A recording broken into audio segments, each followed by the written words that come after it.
In this video, we're going to sketch and compare two fractions that are equivalent to 1/2.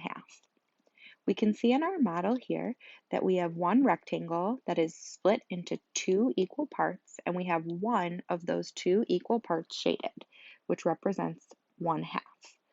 Now we are going to sketch and compare two more fractions on the additional models that are equivalent to or the same as 1/2.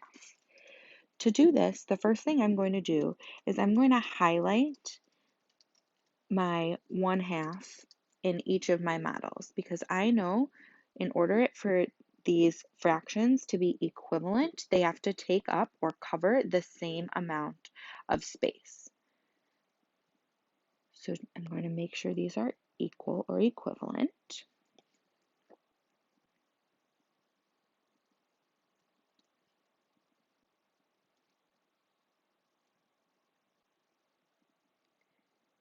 Next, what I'm going to do is I'm going to think about another way that I can split up this rectangle that will help me determine another fraction.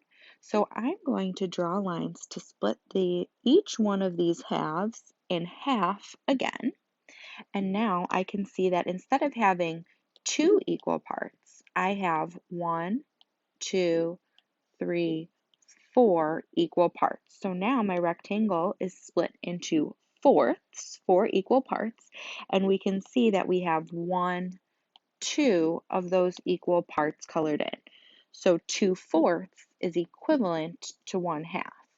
I can check this with an equation by writing my 1/2 and my 2/4. And I need to be able to see what can I multiply by my numerator and my denominator. Remember, these have to be equivalent. They have to be the same. So the number that I'm multiplying by my numerator has to be equal or the same as the number I'm multiplying by my denominator. And I see if I multiply 1 times 2, I get 2. And again, I have to keep this equivalent. So I do 2 times 2 and I get 4. So 2/4 is equivalent to 1/2. Now I'm going to think of another way that I can split or partition my 1/2.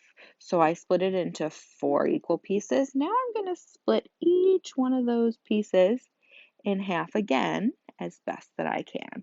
Now we can see my same size whole. I still have half of it colored in, but now I've split it into 1, 2, 3, 4, 5, 6, 7, 8 equal pieces, which are called eighths.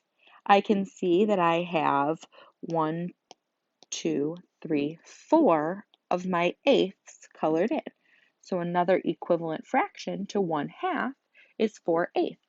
Let's check this with an equation by doing 1/2, and we want to see what is that going to equal to give us 4/8. Let's see, what will we multiply? Well, remember we have to multiply our numerator and our denominator by the same number. Here we're going to multiply it by 4. So 1 times 4 equals 4. 2 times 4 equals 8. So 1/2 is equivalent to 4/8.